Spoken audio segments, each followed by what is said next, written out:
5 seconds. Start.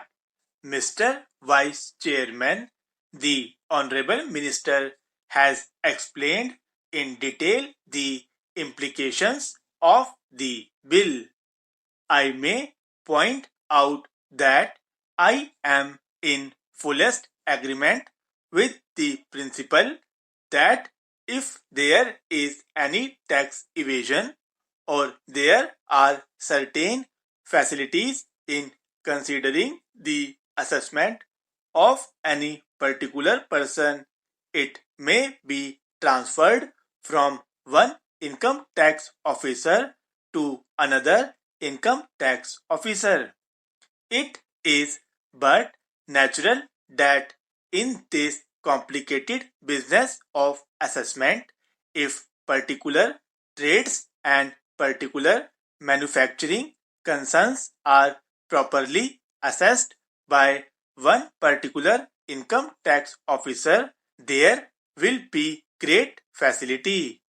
In so far as this power was possessed by the commissioners of income tax and the Central Board of Direct Taxes to transfer pending cases from one income tax officer to another, there need be no objection against it. But let us carefully examine the implications of this change. There is a case pending before an income tax officer about an assessment for a particular year. The whole file is transferred to another income tax officer. Nobody can have any objection to that particular assessment being passed by the new income tax officer. There can be no objection about subsequent years. In the subsequent year's assessment, the file may be transferred from the new income tax officer. But the objection I have is that an income tax officer may rank up the assessment of previous years. There also, if there has been evasion, if there has been dishonesty, there are other methods. The commissioner could have appealed to higher authorities, I mean the appellate tribunals, the appellate assistant commissioners, etc. If there is a case of fraud, the commissioner and the Central Board of Direct Taxes possess special powers of opening up that case. The income tax officer can open the case. Here, what will happen is that if the income tax commissioner is dissatisfied with any assessment of any previous year, or he has a grudge against a taxpayer, he simply transfers that case. The new income tax officer can open up any previous year's assessment and then he will pass a judgment. Supposing the income tax commissioner is dissatisfied even with that judgment, he again transfers the case to a third income tax officer. The third income tax officer again opens up all the previous year's assessments, considers them and passes an assessment order. Thus, he goes on transferring from one to other officer. Sir, the honorable mover of this bill has admirably and in very clear terms explained its aims and objects. It seeks to get over the effect of a judgment of the Supreme Court of India. This bill provides for transfer of all cases of an SSC pending before any officer and all subsequent cases that may arise in the future by a single order. Mr. Kishan Chand has thrown light on the undesirable character of this amendment. I have an objection of a different sort.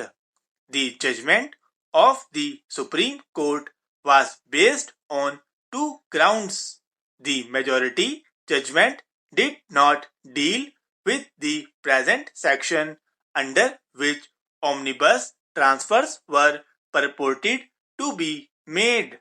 The four judges took the view that the section did not contemplate omnibus transfer, and since the transfer in that case was an omnibus nature, it was beyond the purview of the powers of income tax officers, and it was therefore bad.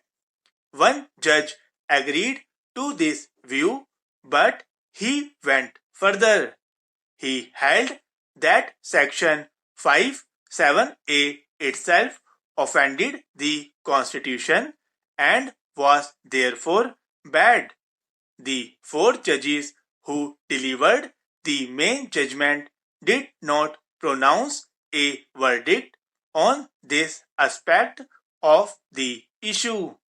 But all the same, there are observations in the main judgment which lend support to the view taken by the single judge.